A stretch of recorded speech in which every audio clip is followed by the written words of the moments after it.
Oke, selamat siang Bapak Ibu semua.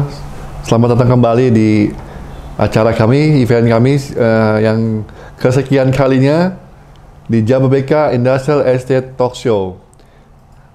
Siang ini kita akan membahas sedikit berbeda nih mengenai suatu topik yang mungkin lagi tren saat ini ya. Bagaimana dunia digital itu sekarang sangat mempengaruhi kehidupan kita sehari-hari semenjak adanya pandemik ini. Nah, ini sangat menarik ya. Kenapa? Karena seperti yang kita sama-sama ketahui, kebiasaan kita semua berubah sejak ada pandemik ini. Tapi sebenarnya dunia digital ini juga salah satunya ada yang sangat mensupport, ya. Apa itu? Yaitu satu bagian yang namanya data center. Nah, siang ini kita akan ambil topik yang cukup menarik, accelerate in the cloud. Nah, ini kan juga mungkin beberapa audiens ada juga yang belum paham ya mengenai apa sih yang terjadi di cloud ini seperti apa gitu kan. Nah, hari ini kita akan uh, salah satu narasumber kita, speaker kita yang sudah sangat kompeten. Kita undang Ibu Elizabeth Simatupang sebagai Country Manager of Space DC. Selamat siang Bu Elizabeth. Selamat siang, Pak Rudi. Uh, Apa kabar, Pak? Baik, salam sehat selalu Bu dan bahagia. Ya, ya, tentu saja, Pak. Sehat Iya. selalu. Ya, kita sangat appreciate nih Bu Elizabeth bisa menyempatkan waktunya untuk sharing di live YouTube kita hari ini Bu. Jadi yang seperti sebelumnya kita sudah bincang-bincang bagaimana di dunia industri ini ya Bu Elizabeth sama audiens semua banyak perubahan-perubahan yang terjadi termasuk di dunia industri kita Bu. Jadi yang sebelumnya mungkin kita quote unquote bicara mengenai industri 4.0. Wah, sekarang itu semua menggebu-gebu Bu. Kenapa? Semuanya ingin mempercepat implementasi di industri 4.0. Ya, Terus bicara mengenai IoT, wah semua juga bersama-sama untuk ingin mencari informasi mengenai IoT, bahkan AI, bahkan automation, Bu Elizabeth. Nah, kalau tidak salah ya Bu ya, Indonesia itu termasuk salah satu pengguna internet terbesar di ASEAN, kalau tidak salah. ya, Nah, benar, Pak. ya Bu ya, jadi ini kan ya karena penduduknya juga besar sebenarnya. Cuman ternyata yang saya surprise juga pengguna internet terbesar juga. Ini mungkin impact juga ya Bu, salah satu dari kebiasaan kita yang dulu ini sebenarnya kebiasaan milenial. Wah, lihat Instagram, lihat Facebook, ya Bu ya. Sekarang itu event yang kolonial juga aktif memakai sosial media, ya Bu. Oke, jadi kita akan langsung nih audiens semua untuk mendengarkan sharing dari Ibu Elizabeth secara lebih detail atau mendalam mengenai accelerate in the cloud. Silakan Bu Elizabeth.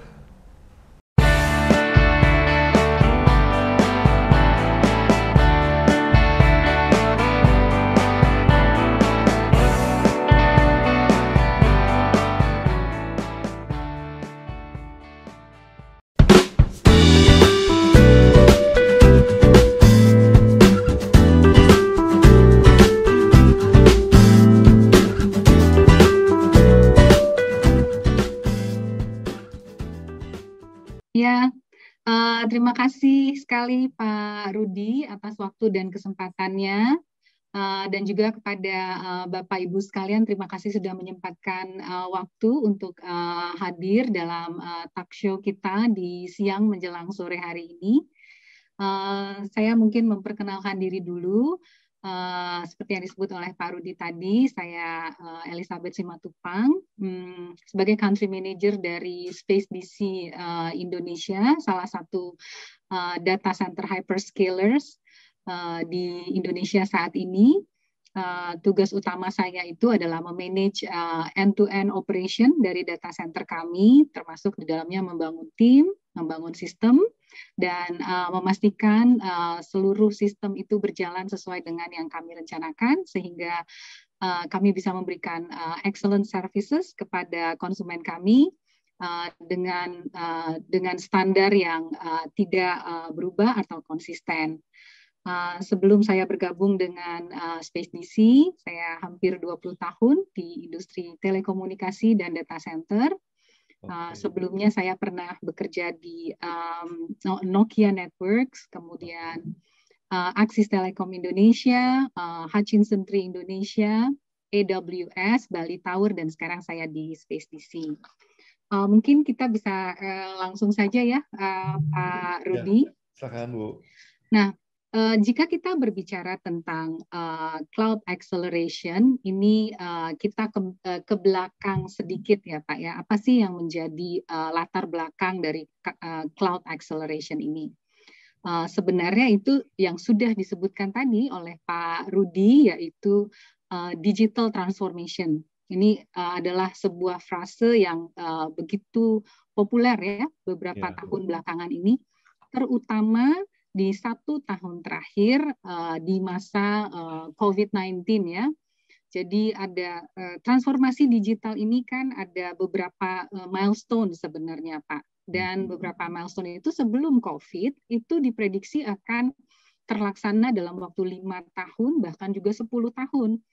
Ternyata setelah COVID itu bisa dilakukan dalam waktu 1 tahun. Jadi memang cepat sekali dipaksa. Ya, kita bisa lihat behavior masyarakat kita ya oleh sebab COVID ini, bagaimana mereka bersosialisasi, berkomunikasi, berinteraksi, lalu melakukan transaksi itu sudah berubah behaviornya dari manual menjadi digital, ya sangat tergantung pada gadget, entah itu handphone atau komputer. Lalu kita lihat beberapa industri yang berhubungan langsung dengan COVID, misalnya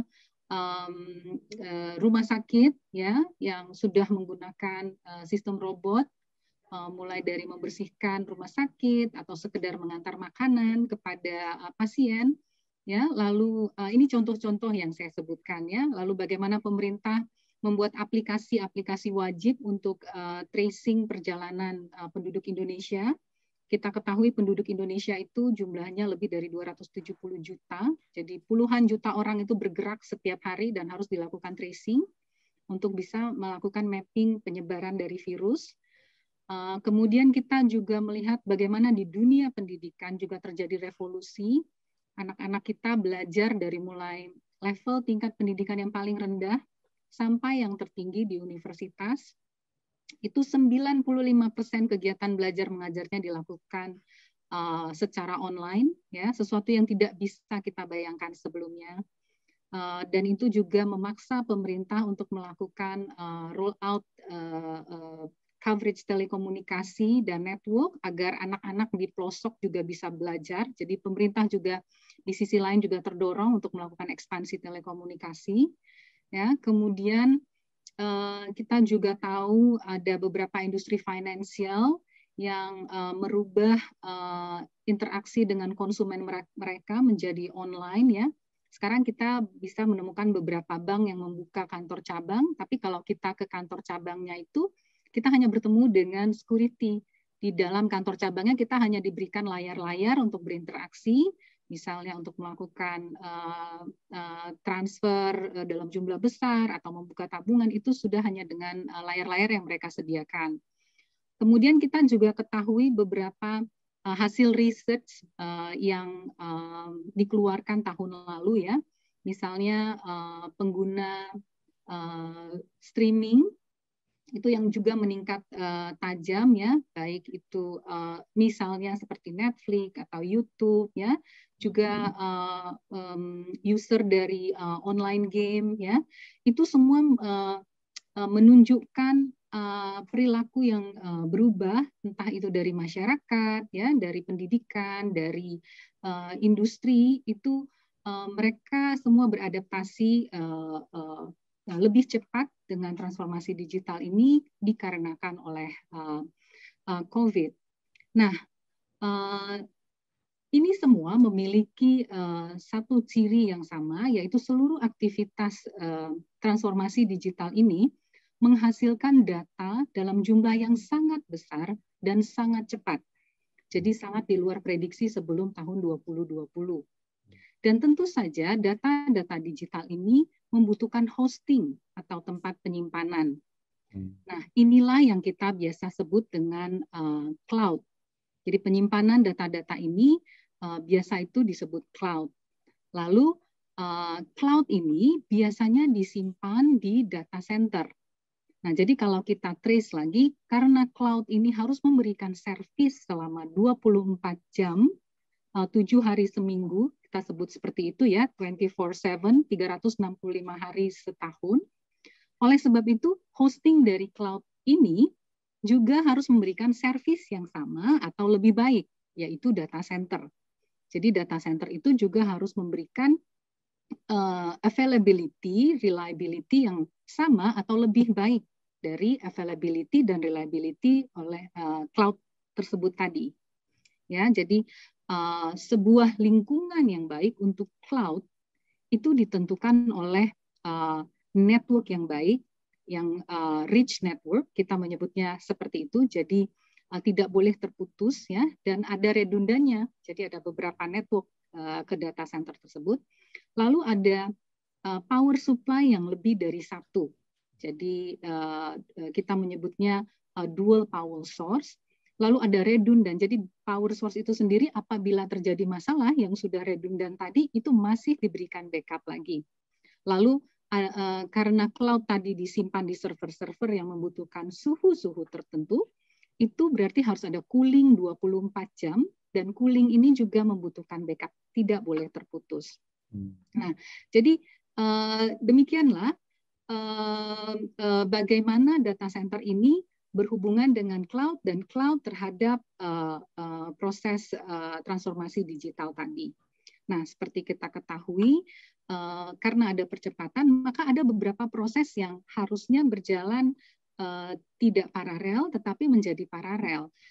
Misalnya, ketersediaan infrastruktur dengan produksi data tadi yang cukup cepat.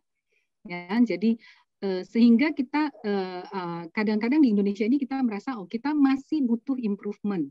Ya, jadi tahun lalu itu contoh kasusnya Tencent berkolaborasi dengan BNC untuk bagaimana menjawab tantangan transformasi digital yang begitu cepat, ya, termasuk di Indonesia, misalnya untuk mengurangi latensi, ya, lalu bagaimana kekurangan infrastruktur IT di Indonesia ini bisa cepat teratasi, ya. Nah, kembali ke masalah data yang dihasilkan oleh transformasi digital tadi ya, aktivitas-aktivitas digital tadi itu disebut disimpan di yang kita sebut dengan cloud, data-data yang dihasilkan oleh aktivitas IT tadi ya. Nah, cloud ini sendiri ada beberapa macam ya Pak ya. Ada private cloud. Ya, private cloud itu berarti user dari end user dari aplikasi tersebut menyimpan sendiri atau mengadakan sendiri seluruh infrastruktur IT-nya, ya. Jadi baik hardware, software, ya, aplikasinya itu mereka siapkan sendiri dan di-manage sendiri. Lalu ada lagi yang namanya public cloud, itu disimpan di cloud yang sifatnya umum dan itu bisa diakses bersama pengguna lain. Lalu ada lagi yang disebut dengan hybrid cloud. Hybrid cloud ini merupakan penggabungan dari private cloud dan public cloud. Kenapa seperti itu? Karena setelah dipelajari, ternyata private cloud dan public cloud ini memiliki pro dan cons-nya masing-masing. Ya, kalau private cloud itu kita akan memanage 100%, mengontrol sendiri aktivitas IT kita, ya, termasuk dari sisi keamanan, data-data kita simpan sendiri. Namun tentu saja di sisi lain itu mengakibatkan capex yang cukup besar ya, karena perlu ada investasi di situ. Baik investasi hardware ya, software, lalu bagaimana memastikan hostingnya itu cukup aman, setara dengan data center tadi yang seperti saya sebutkan, semuanya harus redundan ya. Powernya, coolingnya itu membutuhkan biaya yang sangat besar. Lalu ada juga public cloud ya, itu disimpan di public cloud hosting yang dapat diakses bersama-sama, dan ini juga memiliki pro dan cons-nya, yaitu biayanya akan lebih murah karena di sharing ya, networknya juga di sharing ya, servernya di sharing ya. Namun tentu saja cons-nya adalah ada beberapa informasi yang juga harus tersharing dengan orang lain, sehingga beberapa data konfidensial itu cukup apa ya, kalau saya bilang tidak aman untuk ditaruh di situ ya. Namun itu ditentukan sendiri oleh perusahaan pengguna ya Pak ya. Lalu bagaimana untuk mengcombine ini, karena pada akhirnya ada aplikasi atau software yang kita boleh, yang maksud saya tidak terlalu konfidensial, ya, berarti itu boleh ditaruh di cloud. Lalu ada beberapa data atau aplikasi yang dianggap sangat sensitif, nah itu bisa ditaruh di private cloud. Nah, kombinasi ini ternyata saat ini itu menjadi sesuatu yang menurut pengalaman kami itu yang menjadi prioritas saat ini. Jadi orang-orang lebih memilih hybrid cloud, para pelaku bisnis dan industri-industri ya Pak ya. Jadi karena di dalam, jika kita menaruh itu di public cloud, ada kemudahan lain yaitu skalabilitas. Jadi jika ingin melakukan perubahan aplikasi atau kita butuh ekspansi, itu akan lebih cepat dilakukan di public cloud ketimbang kalau di private cloud, karena kita harus melakukan investasi tambahan. Nah, jadi memang ke depannya di tahun 2021 ini diprediksi hybrid cloud itu akan menjadi sangat populer di kalangan pelaku industri. Nah, namun tentu saja ini dikembalikan kepada masing-masing pelaku industri untuk menentukan mana dari bagian IT-nya untuk ditaruh di hosting di public cloud dan mana yang di private cloud. Dan tentu saja industri seperti industri pendukung seperti data center, kami biasanya bisa memberikan konsultasi kepada calon pengguna. Demikian Pak Rudi, mungkin itu dulu dari saya. Terima kasih Pak Rudi. Ya, tolong itu. Oke, jadi sebenarnya gini Bu, jadi kita tuh JLBK juga bertransformasi nih Bu, gara-gara pandemik. Jadi kita yang awalnya mungkin sama semua, waktu awal tahun 2020 kita semua juga punya bisnis plan ya Bu ya. Kita kan nggak pernah membayangkan ada situasi seperti sekarang ini. Nah, bagaimana kita juga akhirnya dengan adanya pandemik ini kita merubah semua bisnis plan kita Bu. Dan persis seperti yang Ibu Elisa sampaikan, yang nggak pernah, kita udah tahu, semua pasti tahu, waktu akhir tahun 2019 bagaimana, sudah ada nih namanya mobil listrik, sudah ada yang namanya nanti industri 4.0 seperti saya sampaikan. Ternyata Bu, begitu tahun 2000 awal, semua sudah bikin bisnis plan, Maret kita kena pandemi, kan semuanya langsung bukan slow down Bu, suddenly stop kan. Suddenly semua stop gitu, kayak time stop gitu. Nah, kami pun di JBK juga kaget Bu. Kita semua pasti kaget dan kita semua tuh seperti berada suatu situasi yang uncertain kemarin tuh. Nah, jadi kami itu juga akhirnya mengambil keputusan seperti saya di awal sharing sama Bu Elizabeth, karena kita tuh kan memang bisnis awalnya itu main bisnisnya adalah developer Bu, ya kan. Nah, kita nggak sama ngapain Bu. Begitu pandemik nggak bisa exhibition, nggak bisa ngapa-ngapain ya Bu ya. Nah, akhirnya kita ambil inisiatif itu yang saya bilang di awal, kita webinar seminggu 2 kali. Apa yang membuat akhirnya ke sini kita ambil keputusan ke sini Bu? Karena kita langsung cepat bisa mengambil sikap, itu Bu. Kita ngeliat, ini bisnisnya nanti akan ke sini, ke digital transformation. Nah, jadi akhirnya ini sebenarnya judul ini Bu sebenarnya juga satu apa ya, kalau nggak, saya pikir saya juga nggak sengaja ketemu judul ini Bu sebenarnya, dan juga kita jodohnya itu bisa ketemu Space DC. Jadi ini eh, saya kemarin ngomong sama tim, kita kayaknya judul ini oke nggak nih sama Space DC. Saya juga takut Bu sebenarnya, khawatir ya. Karena satu topik ini sedikit lebih spesifik nih gitu, ya kan Bu. Nah Iya. akhirnya kita semua di tim juga sepakat.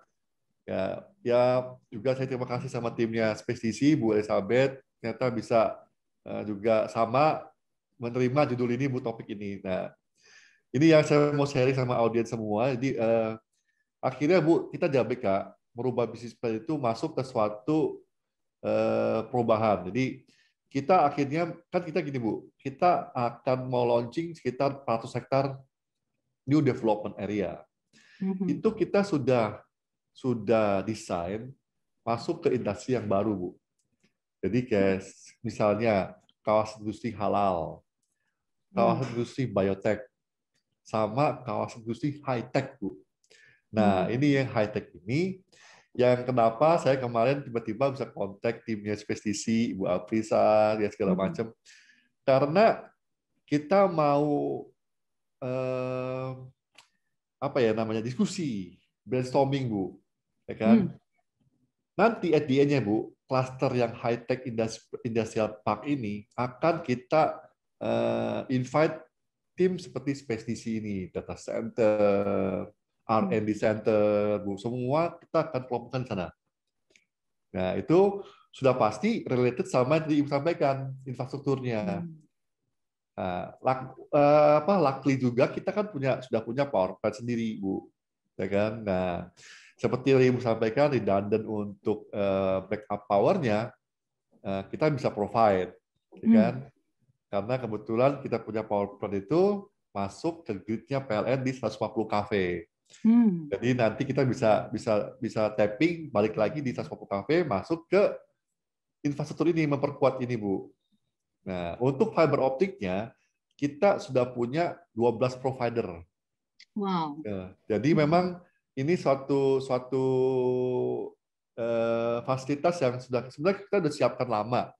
Cuman ya itu yang seperti Ibu saya sampaikan, dengan ada pandemik ini dipercepat 6 tahun di Ya, depan. benar sekali. Benar sekali, Pak. Ini yang interesting. Jadi saya di momentum ini, Bu, saya juga mau sharing sama Ibu di kira-kira gimana nih, Bu Elizabeth ya, untuk data center ini.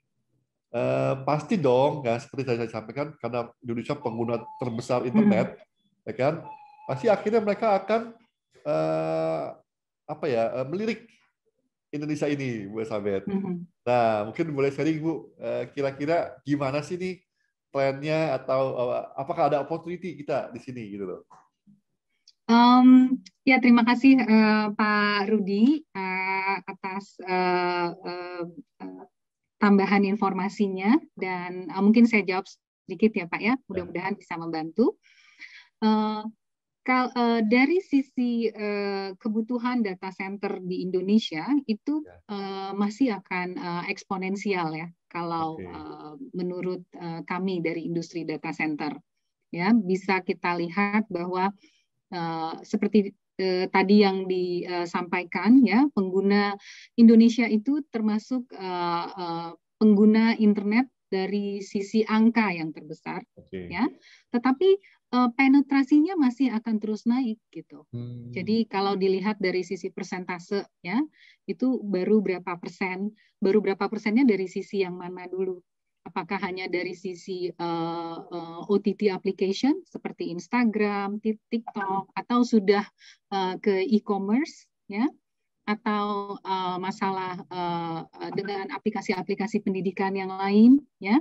Nah, lalu ada beberapa e-commerce internasional yang tadinya dia hosting datanya di luar dari Indonesia, karena ada peraturan baru dari pemerintah bahwa data-data penduduk Indonesia itu harus disimpan di Indonesia, itu mengakibatkan mereka harus datang ke Indonesia dan melakukan hosting di Indonesia. Demikian Pak. Jadi salah satunya karena peraturan tersebut, namun juga untuk menjadikan low latency terhadap end user mereka. Karena jika disimpan jauh, maka prosesnya akan menjadi lebih panjang dan akan menjadi lambat. Jadi kalau kita streaming itu tidak cepat. Jadi mungkin saya analogikan misalnya kalau misalnya nih Pertamina dia sebagai penghasil bahan bakar, dia hanya jual dari satu tempat, misalnya hanya di Jakarta. Tentu saja semua orang harus ke Jakarta kalau mau beli bensin ya Pak ya. Nah, oleh sebab itu untuk mempercepat proses maka Pertamina membuka pusat-pusat distribusi di provinsi dan bahkan kabupaten, kecamatan sehingga menjadi lebih nyaman bagi pengguna untuk mendapatkan bensin tersebut tadi dan lebih cepat gitu. Nah, itu juga yang mengakibatkan kenapa pertumbuhan data center masih akan terus meningkat. Di satu sisi yang lain, kita tahu ada yang namanya IoT, tadi Bapak udah sebut ya, Internet of Things ya, ini akan masuk ke industri. Nah, ini masih akan sangat berkembang di Indonesia. Ya, kita masih agak ketinggalan kalau soal ini dibanding dengan negara-negara lain. Oleh sebab itu, kita harus melihat ini sebagai sebuah opportunity. Nah, semua proses transformasi digital ini akan menghasilkan data seperti yang tadi saya sudah sebutkan. Dan data ini perlu di hosting. Hostingnya di cloud. Dan cloud itu membutuhkan data center. Jadi memang secara umum pertumbuhan data center di Indonesia masih akan cukup besar ya kesempatannya, terutama mengingat Indonesia ini cukup luas ya Pak ya, dan penduduknya cukup banyak ya. Mungkin kalaupun saat ini dibilang penggunaan internetnya cukup tinggi, mungkin terpusat pada aplikasi tertentu ya, belum aplikasi-aplikasi yang sifatnya ilmu pengetahuan ya, misalnya kalau di luar itu sudah lebih banyak jenis aplikasi yang digunakan oleh masyarakat. Tapi kita akan menuju ke sana sehingga pertumbuhan data digital itu masih akan sangat besar di Indonesia. Mungkin itu dulu Pak yang bisa saya. Mungkin kalau ada lagi bisa saya tambahkan. Kita juga pengen dapat sharing dari Ibu Elizabeth nih. Kan sejak ada pandemik ini untuk bisnis data center ini Bu, di Indonesia ini ya, kan sebelumnya infrastruktur untuk data center ini masih belum, ya udah ada, cuman masih belum begitu bagus lah kalau kita bilang ya. Nah, tiba-tiba ada booming seperti ini loh, Bu Elizabeth. Apakah ada pengaruh nggak sama bisnis data center yang tiba-tiba berubah ini, Bu? Kalau boleh sharing, Bu, kira-kira. Mohon maaf, Kak, berubahnya tadi Nih, berubah yang misalnya, mana ya? kan sebelumnya tuh mungkin kebutuhannya masih biasa-biasa aja nih, Bu. Ya kan? Nah, tiba-tiba karena ada pandemik ini kan, mungkin trafiknya akan banyak nih atau lebih. Nah, padahal kita punya infrastruktur kan sebenarnya sebelum itu masih biasa-biasa aja. Nah, itu berpengaruh nggak sama bisnis data center ini, Bu? Kalau boleh saya sharing. Iya, tentu saja Pak. Oleh sebab itu demand-nya ini sekarang sedang meningkat, terutama untuk hyperscaler ya. Hyperscaler itu berarti minimum harus tier 3 uptime, ya harus memenuhi standar tertentu. Jadi dan memang sekarang kita ketahui ada beberapa data center itu sedang dalam tahap pembangunan terus ya, dan ada beberapa planning juga. Kita tahu ada beberapa pemain besar juga mereka sudah tiba di Indonesia. Kalau kita lakukan market research ya, pemain-pemain besar seperti AWS, Google, Microsoft itu sudah tiba juga di Indonesia, dan tentu saja ada Space DC dan beberapa hyperscaler lain, dan kami sangat percaya bahwa kesempatan masih sangat banyak di Indonesia berdasarkan market research kami. Dan ya seperti itu tadi, pembangunan terus dilakukan, begitu Pak. Nah, dari sisi infrastrukturnya apakah sudah mendukung, Bu, atau mensupport misalnya jaringan telekomunikasinya atau yang lain-lainnya, listriknya, Ini kita sharing ya, Bu. Ya, ya, tentu saja, Pak. Jadi memang sangat penting bagi sebuah data center sebelum dia menentukan di mana dia akan membangun, dia harus melakukan studi kasus dulu ya, Pak ya.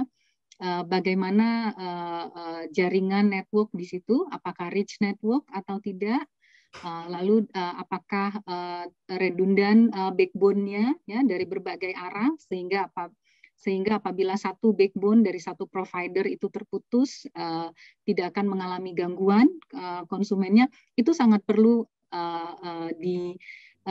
dipelajari oleh data center sebelum melakukan pemilihan lokasi. Tentu saja jaringan listrik juga ada berapa power plant yang bisa melakukan supply ke situ, karena beberapa konsumen itu tidak hanya meminta dari dua transformer yang berbeda, tapi juga dari dua power plant yang berbeda. Jadi kita harus tahu bahwa memang ada dua power plant yang bisa supply ke situ.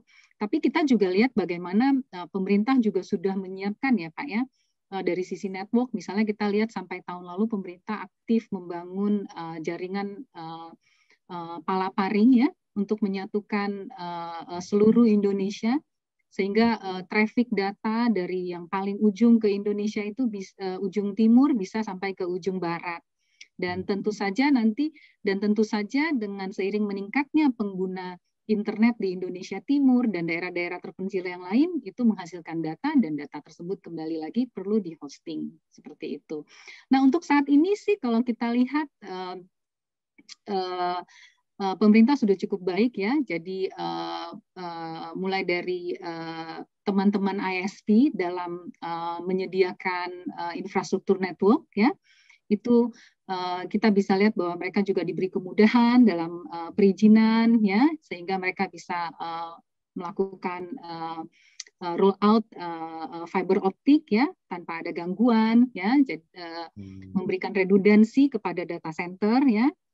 Dan saat ini pengalaman saya pribadi, misalnya kita berinteraksi dengan teman-teman dari PLN, itu sudah sangat profesional saat ini. Jadi jawaban bagaimana kita berdiskusi, kita mendiskusikan desain jaringan PLN yang harus sampai ke tempat kita, itu sangat cepat dan sangat terbantu oleh teman-teman PLN. Jadi lalu tentu saja ada beberapa infrastruktur lain, misalnya cooling, ya. Lalu kita ada backup bridging menggunakan UPS juga itu harus kita sediakan. Tapi ya menurut kami contohnya seperti Space DC ini kita klaim memiliki kualitas yang sama atau bahkan lebih baik dari data center hyperscaler bahkan di luar negeri sekalipun. Begitu Pak Rudi. Ya Bu, terima kasih loh Bu ini. Jadi memang kalau kita boleh, Ibu boleh sharing nih, Space di sini lingkupnya udah sampai di mana aja Bu? Apakah cuma di Jawa saja atau sebenarnya sudah seluruh Indonesia? Atau gimana Bu? Ini kalau boleh sharing.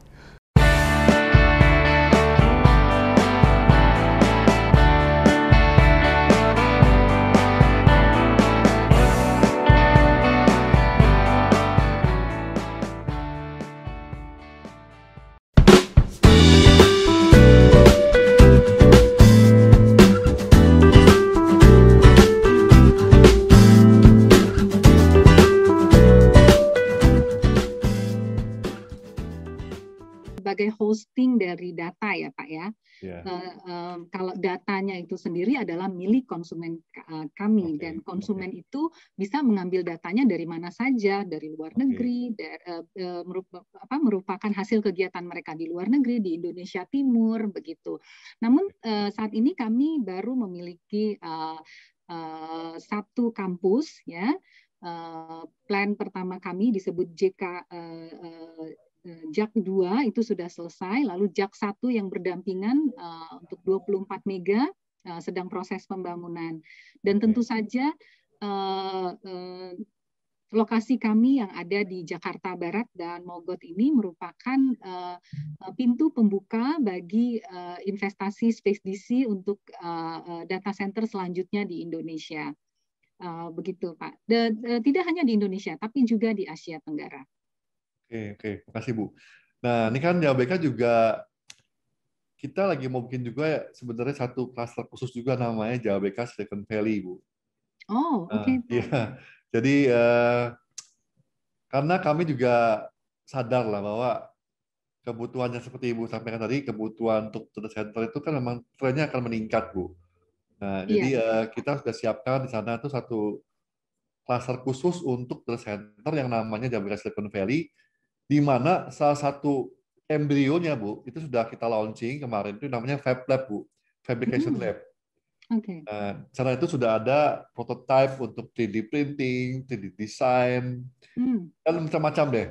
Nah, itu sudah ada embrionya yang kita launching. Nah, ini saya sharing ke Ibu ini apa bahwa sebenarnya JABK itu juga kita mau masuk ke sana, Bu, ke dunia digital. iya. Nah, Hmm. jadi mudah-mudahan nanti kita bisa tetap kolaborasi terus, Bu, ke arah yang lebih ya kalau kita bicara itu B2B, Iya, ya kan? tentu Ya, saja, Pak. yang B2B nanti karena gini, karena kalau saya sering analogikan ini, Bu, ini kan masih kertas putih, Bu, yang Iya. kita kasih bikin konsep ini. Nah, ini masih bisa kita buat satu konsep-konsep baru yang sesuai dengan kebutuhan dari masing-masing expertise kita nih, seperti Space DC, nanti ada Fab Hmm. Lab, ada siapa-siapa gitu loh, Bu. Nah, ini Hmm. nanti diharapkan nanti next-nya seperti itu. Hmm. Nah, mungkin dari Ibu ada ini nggak pesan atau kesan ya? Hmm. Setelah ini kan Ibu nih udah, kalau dibilang udah inilah apa dari mulai karir sudah dari teknologi sama telekomunikasi. Selama Iya. ini tuh Bu gimana sih Bu? Ini ya mungkin boleh sharing Ibu sedikit. Iya, jadi kalau menurut saya untuk di sisi industri manufaktur di Indonesia ya Pak ya, Ya, itu kesempatannya masih akan sangat luas ya, ya, terutama untuk kawasan industri seperti Jababeka yang sudah menyiapkan tempat ya, ya, bisa mengassist tenannya ya untuk industri 4.0 seperti yang digaung-gaungkan itu ya, proses cloud transformation di bidang industri itu akan sangat bermanfaat, memberikan manfaat yang sangat besar bagi industri tersebut, ya. Dan dalam hal ini, menurut saya, posisi kawasan industri bisa memberikan masukan bagi tenan atau calon tenan, karena dengan adanya cloud solution itu bisa membuat sistem produksi atau sistem produksi dari beberapa manufaktur itu terintegrasi datanya. Jadi misalnya katakan saja ada supplier perusahaan A, lalu konsumennya adalah perusahaan B, lalu perusahaan C sebagai konsumen dari perusahaan B. Nah, apabila mereka menggunakan sistem data yang terintegrasi di cloud, misalnya ya, itu maka semua proses mereka untuk produk tertentu yang dipakai bersama, misalnya produk A yang dipakai di B untuk kemudian dijual ke C, maka sistem produksi dari end to end itu akan terpantau real time. Misalnya ya Pak ya, jadi apabila ada ditemukan satu masalah, akan dengan cepat diketahui oleh perusahaan C, misalnya bahwa proses dari A itu di mana dia salahnya, sehingga langsung diambil tindakan perbaikan. Jadi real time monitoring ya, lebih cepat mengambil keputusan ya, dan terkolaborasi antara beberapa industri. Jadi apabila ada beberapa industri yang saling terhubungan dalam satu kawasan industri, itu bisa diberikan solusi bagaimana mereka bisa menerapkan IoT, Pak. Jadi hostingnya bisa diberikan oleh Jababeka misalnya, bagaimana mereka berkolaborasi, kenapa mereka harus datang ke Jababeka sehingga lebih gampang terkoneksi produknya, ya. Karena kebetulan saya juga dulu pernah di salah satu industri microchip, jadi saya tahu misalnya untuk membuat sebuah mobil gitu ya, itu membutuhkan lebih dari 20 industri ke belakang, mulai dari pembuatan microchipnya, ya, mulai dari coilnya, lead frame-nya, proses membuat microchip. Nah, apabila ini semua industri ini terintegrasi, jadi satu microchip di mobil itu mengalami kesalahan, dengan data yang terintegrasi itu 20 industri ke belakang itu langsung ketahuan prosesnya di mana yang salah. Sehingga bisa dilakukan lebih cepat pengambilan keputusan, lebih cepat perbaikan, ya. Lalu production planning juga lebih cepat.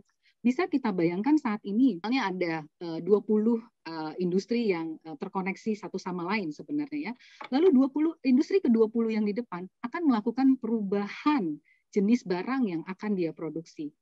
It takes long time untuk memberitahu kepada 20 industri ke belakang, ya, bahwa dia akan melakukan perubahan industri, sehingga supply chain di belakang itu sudah sempat numpuk raw material, padahal ternyata 20 langkah ke depan itu akan ada perubahan. Dengan terintegrasinya data, 20 perusahaan ini mau terintegrasi, maka itu akan lebih cepat prosesnya. Segala perubahan itu akan diketahui dengan real time, ya.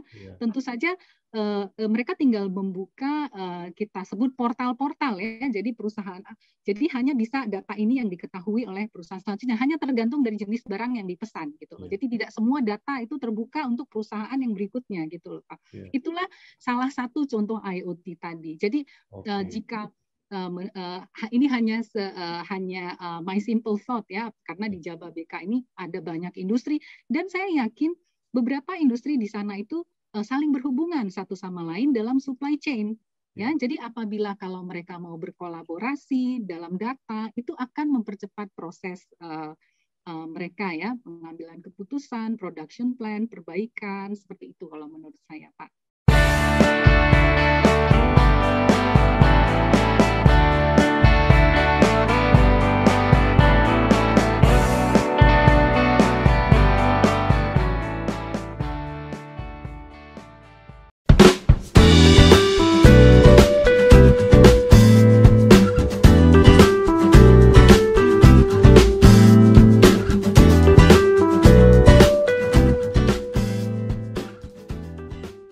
Seperti yang sudah kita bahas, ya, akhirnya tuh itu udah kejadian, Bu.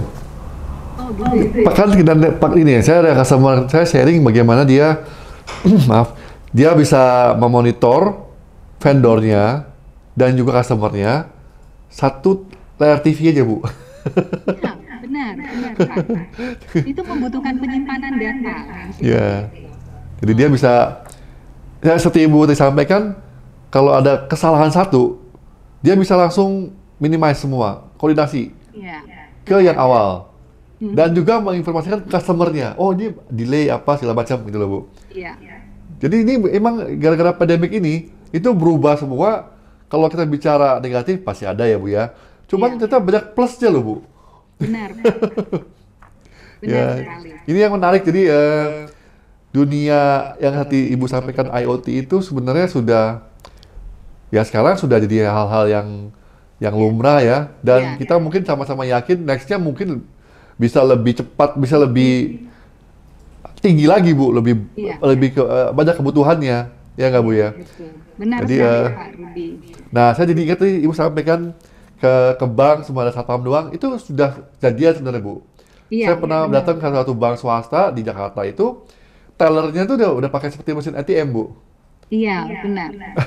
Sudah tidak ada lagi customer service atau teller. Nggak ada. Jadi kita kalau pertama kali ke sana juga agak bingung ya, Pak, ya. Hanya Benar. ada security di depan. Iya. Ya, begitu, Pak. Jadi, Nah, ini Bu, ada satu yang menarik sebenarnya. Industri 4.0 counter sosial ini ya, sosial 5.0 atau apa saya lupa. Jadi sebenarnya dengan kemajuan teknologi yang AI ini, Bu, itu sebenarnya akan ada versusnya dengan kita sebagai manusia. Iya, Nah, ini nanti akan menarik, Bu, sebenarnya. Apa sih yang membuat manusia itu sebenarnya harus bergantung nggak sih sama namanya robot, ya, Bu, ya? Pasti Ibu juga sudah tahu bagaimana di satu negara di luar sudah menaturalisasi robot jadi warga negara dia. Jadi itu luar biasa sekali Bu. Ini nih, saya cuma sharing waktu tanya robot ini apa sih yang membedakan kamu dengan manusia? Dia bisa jawab Bu bahwa dia tidak punya yang namanya cinta, kasih, hati. Wah itu dalam sekali ya Bu ya. Iya benar Pak. Jadi pada akhirnya ada hal-hal yang kita tetap lebih dari sekedar artificial intelligence ya Pak ya. Iya. Jadi kreativitas ya, kita di perasaan ya, kemudian kita kan juga tidak sanggup ya Pak ya, salah-salah harus dukung. Iya, iya. Namanya memaafkan. Iya, iya. Kan itu yang membedakan kita dengan robot. Ya, makanya ini yang menarik Bu. Ini nanti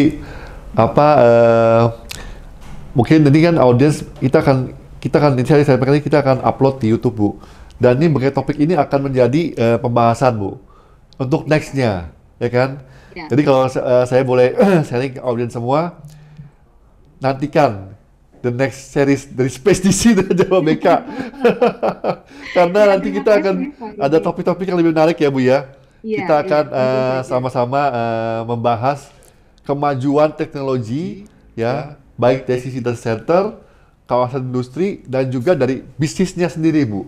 Ya Bu ya. Betul Pak. Ya, berhubungan satu sama lain sebenarnya dan kesempatannya sangat besar karena pada akhirnya seperti yang tadi kita bahas ya, IoT ya, Internet of Things, semuanya akan terhubung satu sama lain, terbaca ya, dan tentu saja perlu hosting akan menciptakan data-data digital yang sebenarnya dan perlu ditaruh di satu tempat, jadi membutuhkan data center. Ya, setuju Bu. Satu lagi Bu yang kita belum bahas sebenarnya. Iya. Electrical vehicle. Gimana? Electrical vehicle, EV Bu. Iya. Nah, benar Pak. EV juga akan connection ke data center. Iya, benar.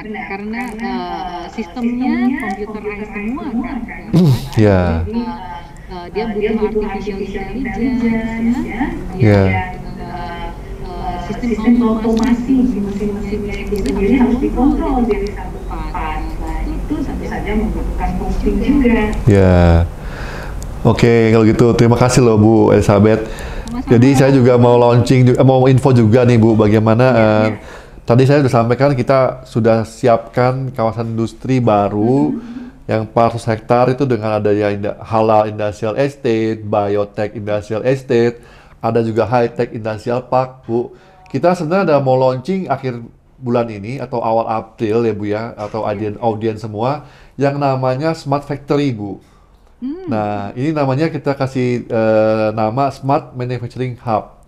Jadi ini kalau saya boleh sharing ke Ibu Elizabeth dan audiens semua bagaimana JABK itu sebelum itu kita punya produk yang jadi namanya Standard Factory Building. Ini bertransformasi Bu menjadi yang namanya SMH ini, Smart Manufacturing Hub. Apa sih fitur-fitur yang ada di Smart Manufacturing Hub ini? Salah satunya adalah EV charger Bu. Kita sudah akan implement karena kami sadar kita bicara mobil listrik ini mungkin bisa kejadian juga tahun ini juga sudah banyak yang pakai di luar. Mungkin udah pakai di luar Bu ya, karena kita juga lihat sama-sama tahu.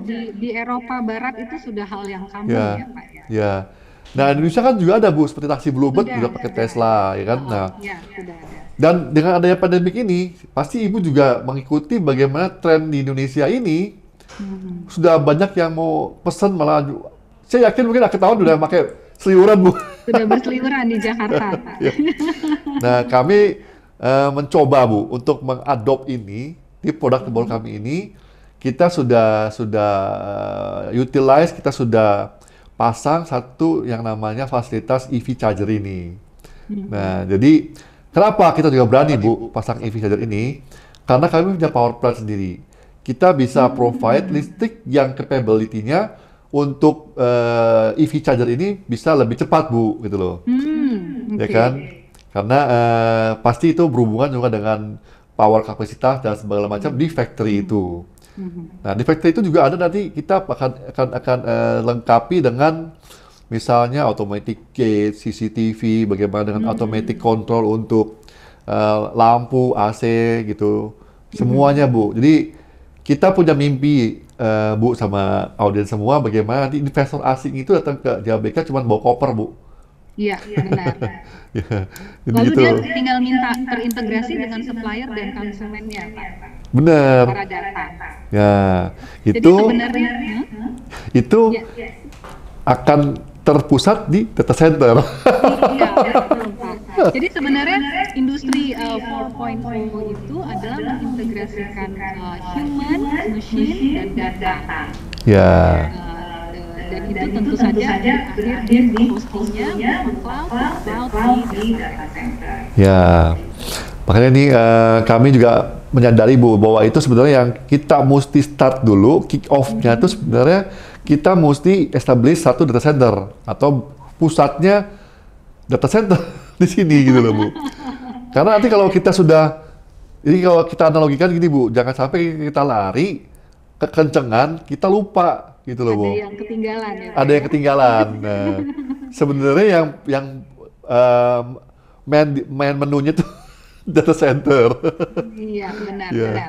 benar, Pak. Ya. Jadi hosting cloud ya, Ya. dan hosting cloud yang sehat seperti kita bicarakan di depan itu, networknya harus tersedia, powernya harus stable dan dual supply, kemudian coolingnya harus stable, Ya. continuous cooling ya.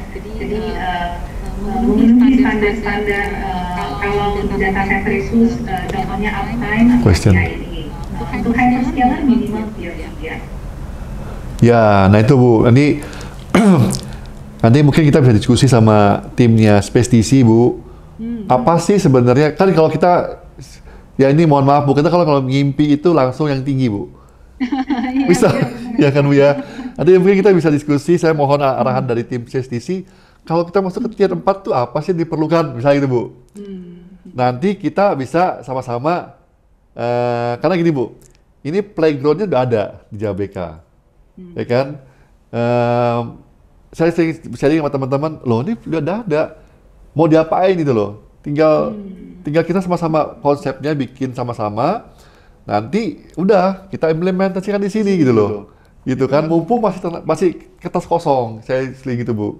Nah ini yang menarik lah. Mudah-mudahan nanti kita bisa diskusi Bu. Iya. Tentu saja Pak Rudi, terima kasih sekali Pak.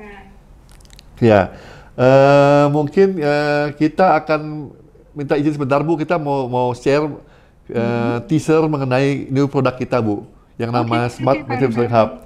Nanti kita habis ini kita lanjut lagi Bu ya, sebentar Bu ya. Oke, iya.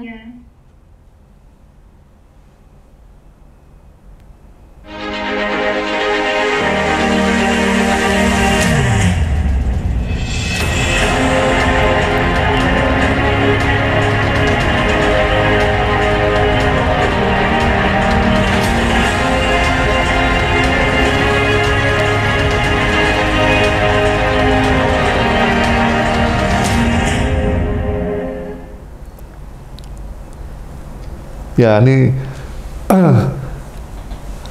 sebentar tadi Bapak Ibu semua audiens, bagaimana tadi sudah ada teaser. Sebenarnya memang kita nggak mau terlalu panjang Bu, karena supaya ada penasaran. Oke.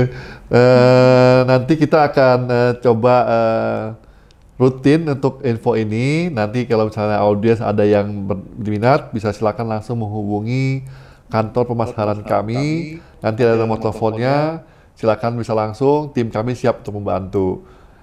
Ini Bu, sedikit pesan sponsor tadi Bu. Oh iya, tentu saja Pak. Ya, oke, mungkin kalau nggak ada pertanyaan, nanti kan bisa langsung Bapak Ibu audiens kalau ada yang mau langsung bertanya, bisa langsung kontak direct ke tim Space DC.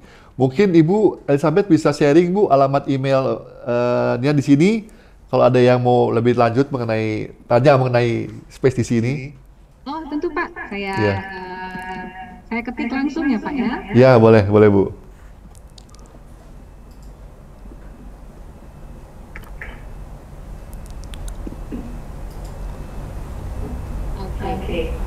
Oke. Silakan ke Ibu Elizabeth.simatupang@spacedc.com. Oke, nanti kita akan cantumkan ini di YouTube juga, Bu. Jadi nanti mungkin dari audiens ada yang mau tanya setelah ini langsung bisa ke spacedc.com. Kira-kira seperti itu. Mungkin ada sebelum kita tutup, Bu, ada kesan atau pesan atau ini apa kata-kata sebelum kita tutup, silakan, Bu.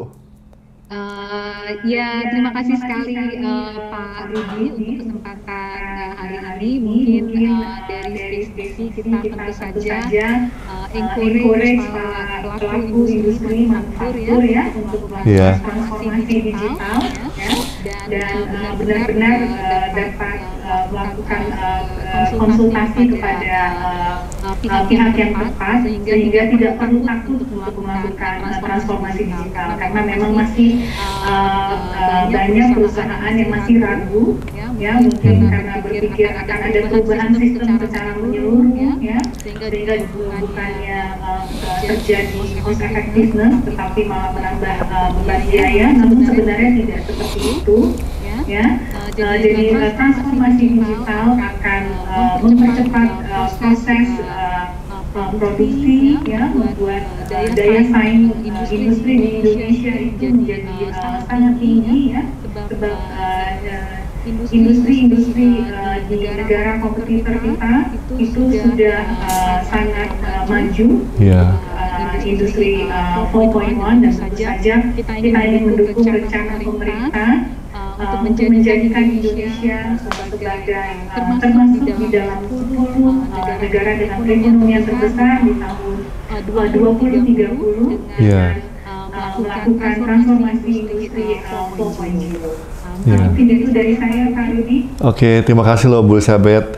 Nah, nanti audiens semua kita akan lanjut dengan series berikutnya dengan Space DC ini. Kita berharap nanti ada spesial series Bu Elizabeth ya. Nanti kita akan bahas topik-topik yang lebih menarik lagi mengenai cloud, mengenai digital transformation dan lain-lain. Jadi saya mohon audiens silakan tetap stay tune di YouTube channel kami. Seterusnya kita akan lanjut dengan next event yang lain. Saya Rudi Subrata selaku General Manager kawasan industri ABK mengucapkan terima kasih atas partisipasi Bapak Ibu semua. Terima kasih sekali lagi kepada Ibu Elizabeth dan tim Space DC. Salam bahagia, sehat selalu Bu.